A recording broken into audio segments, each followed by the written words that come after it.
आप अपने जीवन को विचार करके देखिए कि आपके करने से आज तक क्या हुआ है। कोई तुम्हारा मित्र नहीं है, यहां कोई तुम्हें सहयोग देने वाला नहीं। मान लीजिए भ्रमित हैं, इसलिए आपको लगता है आपके कोई दोस्त हैं, कोई आपके सहयोगी हैं, कोई आपके संरक्षक हैं। बिल्कुल नहीं। सच्ची मानिए उन पर बड़ी कृपा है जिनको पग पग पर धोखा मिलता है। दुनिया में लाखों का मेला जुड़ा, हंसा जब जब उड़ा। तो इस बात को पकड़ो ना यार। प्रभु से केवल एक ही प्रार्थना करो, यदि तो इस बात की पूर्ति प्रभु उसी समय प्रार्थना करते ही शुरू कर देते हैं।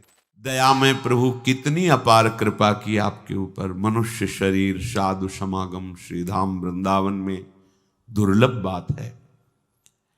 आप अपने जीवन को विचार करके देखिए कि आपके करने से आज तक क्या हुआ है।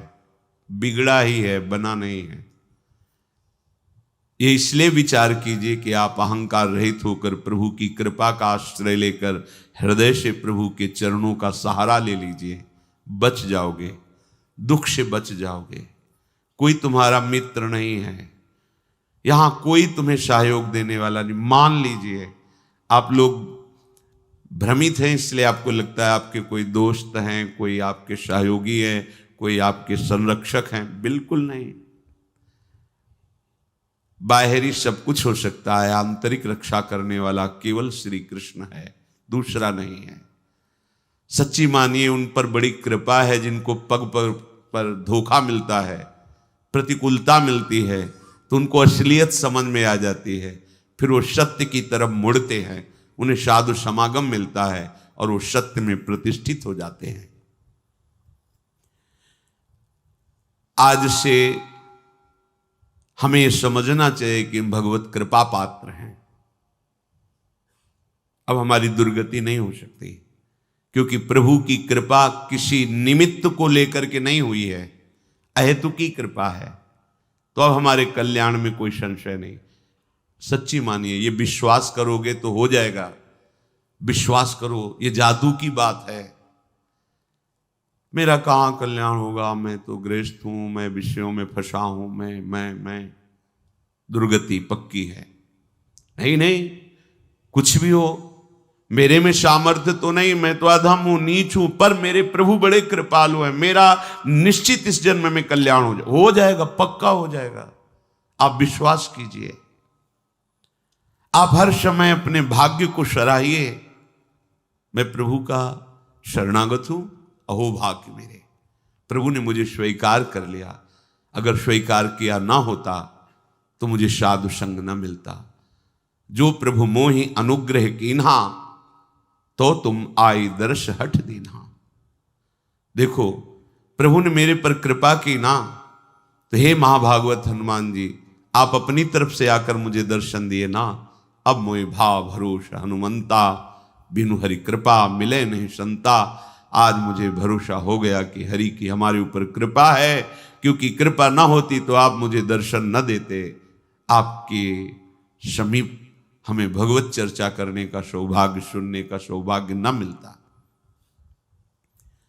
हम लोग जैसे भी हैं, अपने प्रियालाल के हैं। झूठी से ही सही तुम मान लो तो ये झूठी बात नहीं होगी, सच्ची है, क्योंकि है हम। संसार में तुम सत्य मान रहे हो पर सब झूठा है झूठा। तुम चाहे जितना सत्य मानो, ये मेरा, कोई तेरा नहीं। दुनिया में लाखों का मेला जुड़ा, हंसा जब जब उड़ा। तो इस बात को पकड़ो ना यार। कोई साथी नहीं, कोई साथ नहीं। एक साथी है, केवल श्री हरि नाम, केवल राधा नाम। क्योंकि राधा नाम, हरि नाम ही हरि को प्रकाशित करता है। इसलिए हमारा तो हरि प्रिया से भी प्रिय इनका नाम है। इनसे भी ज्यादा महत्व इनके नाम में हमें देना है, क्योंकि नाम से ही इनका परिचय, नाम से ही हमारा संबंध दृढ़ होता है। झूठी भी हम मान लें कि हम प्रियालाल के हैं तो झूठा नहीं होगा, वो सत्य, क्योंकि हम हैं उनके। आप झूठ से भी इच्छा करने लगो, इच्छा नहीं भगवत दर्शन की, पर झूठ से भी करने लगो, अब तो कल्याण हो जाए इसी जन्म में, अब तो प्रियालाल मिल जाए इसी जन्म में, वो मिल जाएंगे। झूठा खेल है सांचा होए, क्योंकि ये सांचा खेल है। इसमें नाटक भी करे भक्ति का तो भगवान कृपा करके उसे सच्चा भक्त बना देते हैं। बस आश्रय ले ले भगवान का, झूठा भी रोए, झूठा भी गाए, झूठा भी भाव से लगे, सच्चा भाव नहीं है, पर प्रभु देखते हैं ना कि मेरे में लगना चाहता है, मेरा आश्रय लिए, तो उसे सत्य भाव से युक्त कर देते हैं, उसकी भावना सत्य कर देते हैं।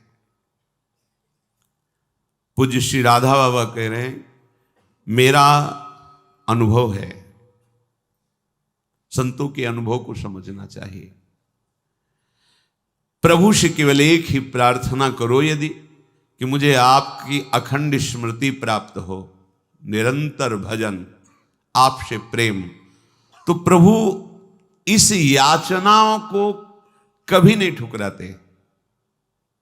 आप एक प्रार्थना करें, मेरा भजन बन जाए प्रभु, निरंतर आपका भजन बने, आपकी स्मृति में मगन रहूं, आपके चरणों में प्रेम हो जाए, तो इस बात की पूर्ति प्रभु उसी समय प्रार्थना करते ही शुरू कर देते हैं।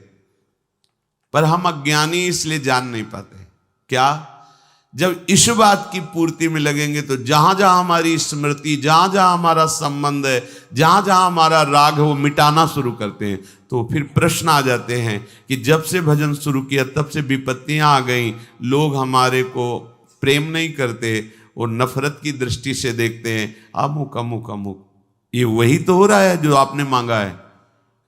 प्रभु से प्रेम करने के लिए हमें सर्वात्म वृत्ति चाहिए, और हमारी वृत्तियां फैली हैं, तो हमारे राग का वो नाश करके उन वृत्तियों को अपने में लगा रहे हैं, और वो भजन छोड़ देता है, वो सतमार्ग छोड़ देता है। कि जब से शुरू किया तब से घाटा, लोगों का अपमान, परिवार में कोई प्यार नहीं करता, और एक दो अगर पधार गए तो फिर तो और पुष्ट हो गया कि बड़ा अनिष्ट मार्ग है, भगवत मार्ग नहीं चलना। देखो, जब भगवान से तुम प्रेम मांगोगे तो प्रेम तभी होता है जब अनन्यता आती है। तो आप अनन्य बन नहीं पा रहे, तो आपको अनन्य बनाएंगे। वो अन्य का अपहरण करके ही तो अनन्य बना जाता है, और जब अन्य का अपहरण होने लगा तो आप चिल्लाने लगे, ये क्या, ये क्या, तो मांगा क्या था? हे प्रभु निरंतर भजन हो, आपसे प्रेम हो, वही तो कर रहे हैं। नहीं, ये नहीं चाहिए तो फिर मांगो संसार के भोग सामग्री, फिर ये बात नहीं आएगी, ये बात नहीं आएगी। संसार के भोग जन्म जन्मांतरों में कभी फिर कृपा होगी, तब यही होगी, तब यही कृपा होगी। कोई तुम्हें पूछने वाला नहीं रहेगा। भक्ति के मार्ग में जब चला जाता है तो भगवान सहयोग करके ऐसी स्थिति देते हैं कि कोई प्यार नहीं करता, सच्ची में कोई प्यार नहीं करता। जब आपके अंदर विवेक होगा और झांक के देखोगे तो उसकी स्वार्थ और वासना झलकती नजर आएगी, जो आपको कह रहा है मैं आपको बहुत प्यार करता हूं। जब जांच करके देखो तो उसका अपना सुख, उसका अपना स्वार्थ नजर आता है, प्यार नजर नहीं आता। प्यार होता है जिससे हम प्यार करते हैं, उसको सदैव सुख प्राप्त हो, कभी स्वप्न में भी दुख प्राप्त ना हो, ऐसा केवल भगवान, दूसरा कोई नहीं है। अन्य कामी यदि करे कृष्णेर भजन, कृष्ण तारे देन स्वचरण। कृष्ण कहें आमाय भजे, मांगे विषय सुख, अमृत छाण मांगे विष, यही बड़ मूर्ख। आम विज्ञ यही मूर्ख, विषय सुख केन, दिव तव चरण दिया विषय सुख भुलायु। जो अन्य कामना से हमारे प्रभु का भजन करते हैं, तो प्रभु कृपा करके उसे अपने चरणों में प्रेम देने की चेष्टा करते हैं। भक्तों का संग, नाम, गुण, कीर्तन आदि के द्वारा उसे आगे बढ़ाते हैं। प्रभु कहते हैं जो मेरा भजन कर विषय सुख मांगते हैं बड़े मूर्ख हैं, ये अमृत छाण कर विष मांग रहे हैं, कैसे इनको दूं? ये बड़ी मूर्खता है जो प्रभु का भजन करके संसार के धोखेबाज विषय मांगे हम, पद प्रतिष्ठा मांगे हम, ये अमृत छाण मांगे विष, यही बड़ मूर्ख, ये बड़ी मूर्खता है। अमृत छाण करके हम विषय सुख मांग रहे हैं। देखो, सबसे बड़ा पद इस सृष्टि में आज तक किसी को मिला है तो ध्रुव जी को मिला है। ध्रुव जी अटल पदवी को प्राप्त हुए। तो जब भगवान श्री हरि सामने आए और ध्रुव जी को वरदान दिया अटल पदवी का, तो ध्रुव के आंखों में आंसू आ गए और हृदय में जलन पैदा हो गई। ये मैंने क्या मांगा? ऐसे सौंदर्य माधुर्य निधि प्रभु के चरणों की सेवा ना मांगकर, इनका प्रेम ना मांग करके मैंने अटल पदवी मांगी। उसी समय उन्होंने प्रभु से प्रार्थना की कि हे अनंत, हे भगवान, तोयि भगवत वासुदेवे मुहु निरंतरम भक्तिम प्रेम प्रवहताम सात्येन कुर्वताम अमलाशयानाम अमल आशयो एषाम ते अमलाशयाः निर्मलान्तः करणानाम महताम सताम प्रसंगः मे मम भूयात एन भगवद गुण कथामृत पानमत्तः भवतो गुणानाम। हे प्रभु, मेरे से चूक हो गई। मेरे अंदर कामना थी कि मैं ऐसा पद प्राप्त करूंगा जो हमारे पिता और पितामह को भी नहीं है। प्रभु, ये चूक इसलिए हो गई कि बहुत काल तक आपके प्रेमी संतों का संग नहीं मिला। इसलिए हे अनंत, हे भगवान, भक्ति मुहु प्रवहताम त्वयि में प्रसंगो भूयाद अनंत महता ममलाशयानाम एनांजसोल्वण मुरु व्यसनम भवाब्धिम निश्चय भवद गुण कथामृत पानमत्तः। प्रभु, जो आपके नाम जप में, आपकी लीला कथा कहने सुनने में मत्त हैं, ऐसे अपने प्रेमी संतों का मुझे संग दे दो। मुझसे जो चूक हुई, क्या चूक हुई? ये जो अटल पदवी मिली। देखो, जलन हो रही हृदय में कि मैंने अटल पदवी क्यों मांगी, प्रभु की दासता क्यों नहीं मांगी। अटल पदवी ऐसी कि सप्त ऋषि परिक्रमा करते हैं, सर्वश्रेष्ठ पद पर ध्रुव जी आज भी विराजमान है, पर उनको बड़ा दुख हुआ कि मैंने क्यों मांगा। सोचो, उस अटल पदवी पे अपने तो थोड़े थोड़े विषय मांग रहे हैं, उनको दुख हुआ कि मैंने दासत्व क्यों नहीं मांगा। प्रभु के समीप निरंतर रहकर इनके श्रीअंग की सेवा करता, ऐसे प्रेम निधि प्रभु के संग क्रीड़ा करता। ये चूक कहां से हो गई? पता चला भगवत प्रेमी महात्माओं का संग नहीं हुआ, इसीलिए चूक हो गई। तो कह रहे हैं कि हे भगवान, आप यदि हम पे प्रसन्न हो तो आपके भाव में जो भरे हुए भक्तजन हैं, जो आपकी लीला कथा में उन्मत्त हैं, तृप्त हैं, ऐसे महापुरुषों का मुझे संग दो। क्यों? क्योंकि जब वो आपकी लीला कथा कहेंगे तो उनकी वो मस्ती सबके ऊपर चढ़ती है। संबंध में भरकर जब वो प्रभु को पुकारते हैं, नाम कीर्तन करते हैं, प्रभु का यश गाते हैं, तो चूंकि हम माने या न माने हम प्रभु के ही हैं, वो सबके हृदय में अपना प्रभाव डालता है। इस विविध दुखों से पूर्ण भयंकर भवसागर से वो सहज में पार हो जाता है जो भगवत प्रेमी संतों का संग कर लेता है। तेन स्मरन्त्यतितरां प्रियमी समर्त्यम ये चान्वदः सुत सुहृद गृहवित्तदाराः ये त्वज्जनाभ भवदीय पदारविंद सौगंध्य लुब्ध हृदय सुकृत प्रसंगा। हे नलिनाभ प्रभु, जिनको आपके श्री चरण कमलों की प्रियता प्राप्त हो गई है, जो आपके श्री चरणों के चिंतन में लगे रहते हैं, ऐसे भक्तों का संग यदि प्राप्त हो जाए तो उसका प्रभाव क्या होता है? बोले, वो अतिशय प्रिय अपने शरीर, अपने देह और देह के संबंधी पुत्र मित्र कलत्र घर धन धाम, इन सब से बेपरवाह होकर के आपका भजन करने लगता है। यह है संत संग का चमत्कार। ये भवदीययोः पदारविंदयोः चरण कमलयोः यत् सौगंध्यम सौरभम तत्र लुब्धम आकृष्टम हृदयम मनो। उनकी स्थिति हमारे ऊपर उतरती है। ये चादो देहम अनुश्रुत सुहृद ग्रह वित्त दाराह तानपि न स्मरन्ति। बस हरि कथामृत पीत्वा मत्तः संतो न स्मरन्ति केवलम योग योगादि निष्ठानाम देहाभिमानिनानाम व्यावृत्ति तु शब्देन दर्शिता। देहाभिमान से युक्त होकर बड़े बड़े योग अनुष्ठान करने से स्थिति प्राप्त नहीं होती। ये स्थिति भगवत प्रेमी महात्माओं के लीला गायन, नाम कीर्तन, महिमा गायन का जब हम श्रवण करते हैं तो उनके संग से ऐसी स्थिति प्राप्त होती है कि अतिशय प्रिय देह और देह की संबंधी वृत्तियां जो पुत्र में, मित्र में, कलत्र में, घर में, धन धाम में हैं, इन सब से वृत्तियां हट जाती हैं और बेपरवाह होकर भगवान के सुमिरन में डूब जाती है। ये संत संग का प्रभाव है। तेषामहं पाद सरोज रेणुर माया बहेयाधि किरीट मायु यम नित्यदा बिभ्रतया सुपापम नश्यत्यमुं सर्वगुणाः भजन्ति।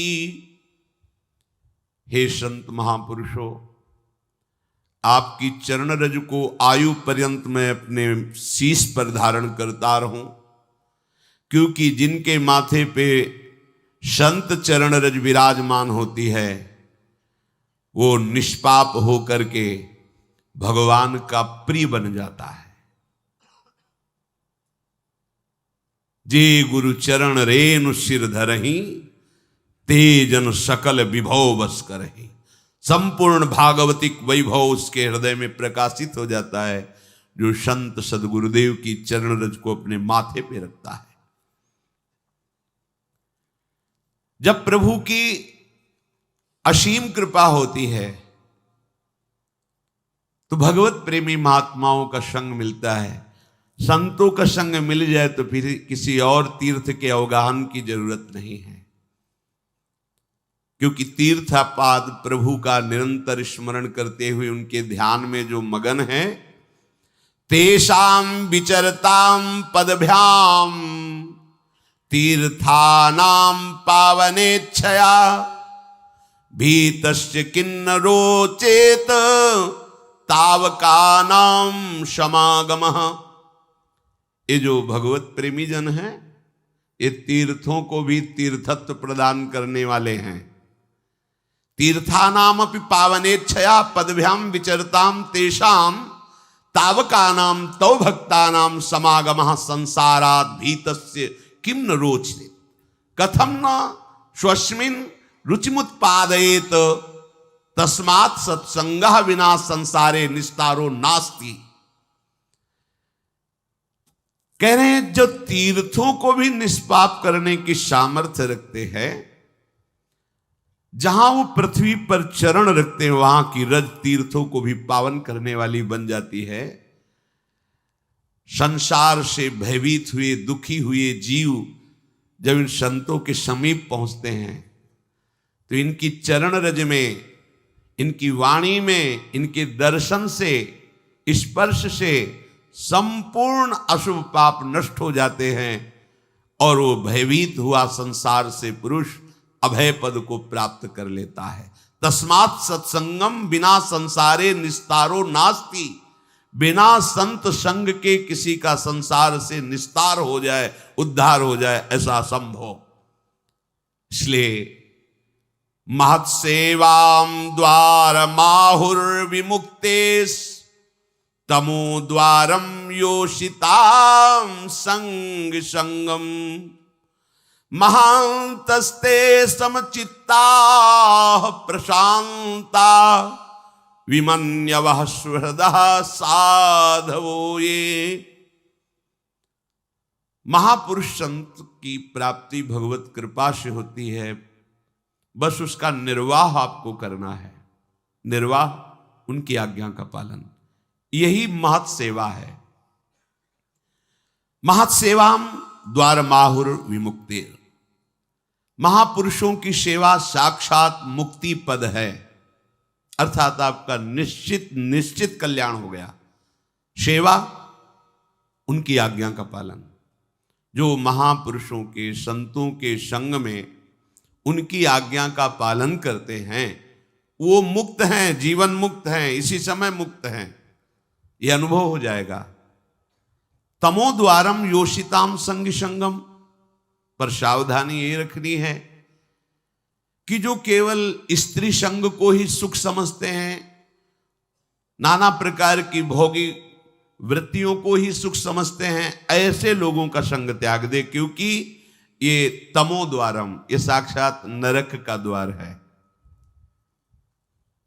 किसी एक माता बहन ने प्रश्न किया था कि शास्त्रों में स्त्री को नरक का द्वार कहा गया है, तो ऐसा क्यों कहा गया है? तो उसकी शास्त्रों की जो बात है उसको समझने के लिए हृदय की धरा चाहिए, भूमिका चाहिए, तो उस भाव को समझना है। जो स्त्री शरीर को भोग दृष्टि से देखता है उसके लिए कहा गया तुम साक्षात नरक के द्वार में खड़े हो, क्योंकि तुम अपराध कर रहे हो।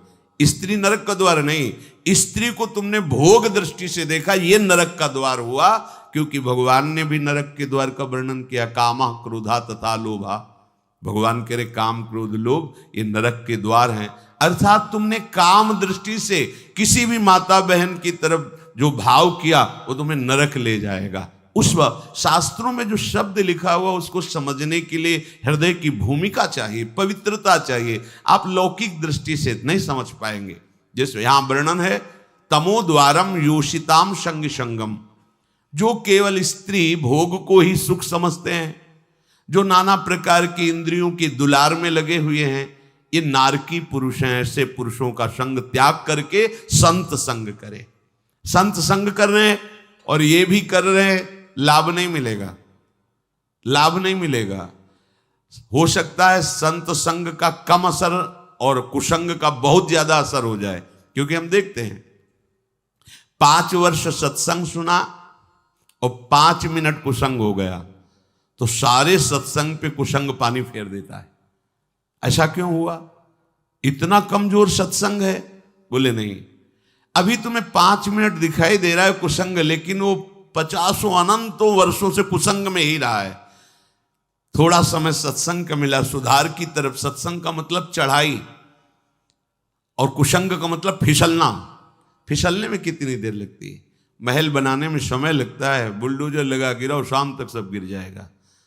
5 वर्ष की सत्संग की चढ़ाई 5 मिनट में उतार के फेंक दिया कुसंग ने, क्योंकि फिसलन, सर से नीचे आ गए। ऊपर चढ़ने में प्रयास है, नीचे आने में प्रयास नहीं होता। पानी कहीं भी डालो नीचे जाता है। ऐसे हमारी वृत्तियां अधोगामी हैं, प्रकृति की तरफ आकर्षित होती है। इसीलिए कुसंग का त्याग करके संत संग करे, बहुत जल्दी लाभ होता है, पर प्राय ऐसा नहीं हो पाता। इसीलिए सत्संग का सही रंग नहीं जम पाता। कैसे संत होते हैं? जिनके संग से जीवन मुक्तता का वर्तमान में भी अनुभव हो जाए। बोले महांतस्ते समचित्ता प्रशांता विमन्यवः सुहृदा साधो। ये वो महापुरुष जन, ये समचित्ता समदर्शिनः प्रशांता शुद्ध चित्ता विमन्यवः विगत क्रोधा सुहृदा सर्वेषां हितकांक्षिणः साधवा सदाचारा ते महांतो गेया।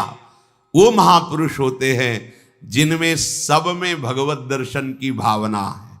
सब में समदर्शिना वही होते हैं जो सब में अपने प्रभु को देखते हैं। वही परम संत है जो सब में अपने प्रभु को देखते हैं। विद्या विनय संपन्ने ब्राह्मणे गविहस्तनी स्वनीचो सुपाके चा पंडिता समदर्शिना, जो सब जगह अपने, और वही है। ये तो बाद में पता चलता है ना कि छलिया कैसे छल रहे थे तुम आ करके, अब समझ में आया। ये पर्दे लगाकर वही है, दूसरा नहीं। ये तो गुरु कृपा से बाद में जब अंतःकरण त्रिगुणात्मिका माया के प्रभाव से मुक्त हो जाता है तब ये दिखाया वो इतना बड़ा नाटक कर रहा था, सब रूपों में वही है, वही है। समदर्शिनः प्रशांताः, चाहे जैसी परिस्थिति आ जाए पर वो अशांत नहीं होते, वो शांत रहते हैं। ऐसे प्रशांत, चाहे आप उनको अपमानित करें, निंदा करें, तिरस्कार करें, या उनके पास जो है सब छिन जाए तो भी कोई फर्क नहीं पड़ेगा, क्योंकि सब प्राकृतिक पहले ही उसका राग नष्ट हो चुका है, इसलिए उनकी अशांति नहीं होगी। आपको बोध हो चुका है इसकी परीक्षा बाहरी लक्षणों से तो हो ही नहीं सकती, पर कुछ बाहरी लक्षण, जब आपकी भरी सभा में निंदा हो, अपमान हो, कोई भी आपका साथ देने वाला न हो, फिर भी आप शांत हैं और मुस्कुरा रहे हैं, तो हो सकता है। ये भी लक्षण पहचाना जा कि बिना ब्रह्मबोध हुए ऐसी सामर्थ्य नहीं आ सकती। पूज्यपाद सिवड़िया बाबा जी महाराज, गंगा किनारे एक बहुत बड़ा संत समागम हुआ था, तो जहां बड़े बड़े महापुरुष भी आए थे। बाबा तो समस्थिति को प्राप्त महापुरुष थे। समस्थिति का प्रवचन करना और समस्थिति में होना बड़ा अंतर है। तो हरि बाबा जब कीर्तन करते थे तो सबसे पहले ओंकार नाद करते थे। जे भी घंटा, अपने ही कर कमल में घंटा रखते थे, और जे भी घंटा बजाए तो उसके पहले ओम, तो सब बाद में ओम बोलते थे। ये बात जो शास्त्रीय विधान के ज्ञाता जन थे वो विरोध करते थे। तो पूज्य बाबा के पास बड़े महापुरुषों ने भी ये बात निवेदन की कि ये प्रणव का उच्चारण सबको करने का अधिकार नहीं। वैदिक उद्गीत महामहिमा में प्रणव, उसके लिए कुछ नियम है, कुछ सिद्धांत हैं, उसका ऐसे कीर्तन नहीं कराया जाता। तो बाबा ने कहा हरि बाबा और हरि में कोई भेद नहीं इस समय जो मैं देख पा रहा हूं, इसलिए जो भी बोलेंगे सब शास्त्र सिद्धांत होगा, इनको हम मना नहीं कर सकते। कोई साधारण संत नहीं, ये भगवत प्राप्त संत हैं। वहां संतों में सब आए हुए थे, तो बाबा की सीधे निंदा शुरू की। ये ऐसा सन्यासी होकर भी कीर्तन में जाते हैं, कीर्तन में रास में बैठते हैं, प्रणव उच्चारण होता है उसका निषेध नहीं करते हैं। और अब जो मन में आए सो बोल, माइक हाथ में हो, फिर बोलने का अवसर हो, फिर क्या कहना है। और विद्वान हो तो शास्त्र के सूत्र ले करके। अब बाबा के एक से एक उद्भट भट्टाचार्य शिष्य थे। बाबा की जब निंदा करे तो सब, बाबा ने सबको शांत किया, सब शांत, चुप बैठो। आधा घंटे तक वो बोलते रहे, शांत हो गए।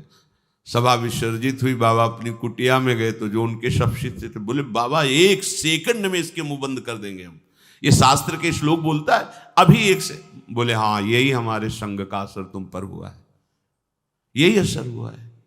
तुम हमारा सत्संग सुनते हो, वाणी सुनते हो, देहाभिमान पुष्ट करने के लिए करते हो क्या? वो क्या बोले, वो जो बोल रहे सही बोल रहे हैं। उड़िया बाबा नाम का एक शरीर है ये, और उसकी वो निंदा कर रहे हैं, तो इसकी तो निंदा हम भी करते हैं, शास्त्र भी करते हैं। शरीर कोई बंद नहीं है, ये तो निंदनीय है। और जो उड़िया बाबा का स्वरूप है वो भी है, वो कभी अपनी आत्मा की निंदा कर नहीं सकता। तो जिसकी निंदा होती उसी की निंदा हो रही। तुम लोगों ने क्या सीखा? सब शांत, कोई फर्क नहीं। ये आत्म स्वरूप, ये प्रशांत आत्मा। भगवान कह रहे हैं कैसे संतों का संग वास्तव में वर्तमान में ही जीवन मुक्त कर देता है। बोले समचित्ताहा प्रशांताहा, प्रशांत, बड़ी से बड़ी द्वंद्व की स्थिति आने पर भी मंद मुस्कुराहट और आनंद होना चाहिए, क्योंकि ये सब मायाकृत है, इसमें कोई लाभ नहीं। कोई तुम्हारी निंदा करे तो तुम जल गए, इसका मतलब देह भाव में हो, तभी तो तुम्हें देह की निंदा से परेशानी हुई। आत्मा की कोई निंदा कर सकता है क्या? आत्मस्वरूप की, हमारे स्वरूप की कोई पहुंच है किसी के पास? तो निंदा क्या करेगा? जानता ही नहीं तो क्या निंदा है? जानता है शरीर को, इसकी निंदा तो शास्त्र भी करते हैं। इसकी निंदा ही तो करके इससे राग रहित हुआ जाता है। अगर इसकी वंदना करेंगे तो इसमें राग बना रहेगा, राग बना रहेगा तो दुर्गति बनी रहेगी। इस शरीर ही तो दुर्गति का हेतु है। प्रशांत आत्मा, अभिमन्यवः, क्रोधहीन, कभी क्रोध ना आए। तो संतों में क्रोध क्यों नहीं आता? क्योंकि क्रोध की स्वयं सत्ता नहीं है, ये कामना से प्रकट होता है। अगर कामना है हमारी ये कि सब शांत बैठिए, समझिए, और अभी कोई हल्ला मचाने लगे तो अभी क्रोध आए, हे तुमको यहां का नियम पता है, शांत बैठना चाहिए, ऐसा। अगर कोई भी कामना है तो क्रोध आने की संभावना है। क्रोध हम उसे ही कह सकते हैं जिसमें देह सुख को लेकर के कामना है। अगर भागवतिक कामना है और उसमें जो आता है वो अपने भजन की बचाव पक्ष या पुष्टता के लिए करता है। जैसे कोई साधक भजन कर बार बार आसपास कोई विक्षेप कर तो उसको अंदर जलन होगी। अब वो क्या करेगा, प्रार्थना करेगा या रो देगा। दो बातें हैं। उसका क्रोध प्रकट हुआ, पर वो क्रोध दो रूप में प्रकट हो। हम आपसे हाथ जोड़ते हैं, आप ऐसे बार बार विघ्न क्यों डाल रहे हैं, फिर भी नहीं माना तो रो देगा, प्रभु देख लो हमें बहुत कष्ट हो रहा, मुझे संभालो। ये साधक की बात है, सिद्ध पुरुष को लई वो उस समय और आनंदित होगा कि भगवान ने अवसर दिया अपनी वृत्ति को पहचानने के लिए। अब आनंदमय होकर के उसी स्थिति से निपट करके भजन में लगा हो, कोई